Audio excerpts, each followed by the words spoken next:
3 years, 20,000 more U.S. troops, but not to Iraq or Afghanistan. According to Pentagon officials, these men and women will be stationed inside of the U.S.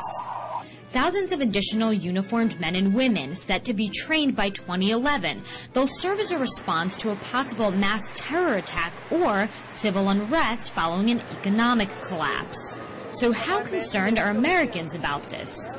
20,000 more troops here in the U.S.? I have not heard any of that, actually. No, I have not.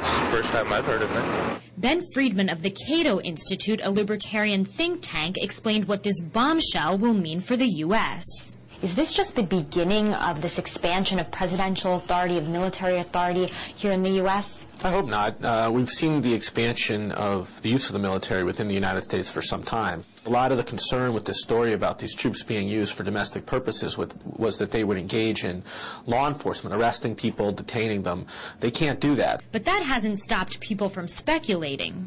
It doesn't seem right to have the military guarding the interior of the country. Seems like a dangerous power grab. I think that would be extremely unreasonable. Policing your own people sounds like we're in Afghanistan or something. Even some foreigners, such as this South African political scientist, don't think it's such a good idea.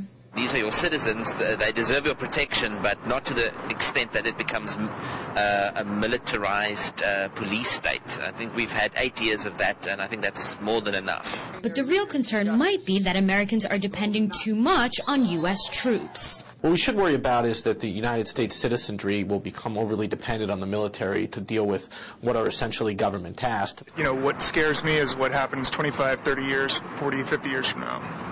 You know, after the population's gotten used to seeing the military guarding the streets. Pentagon officials agree that the U.S. has undergone a dramatic change in its military culture. However, most Americans are hoping that the men and women in uniform will not confuse their responsibilities with that of law enforcement here in the U.S.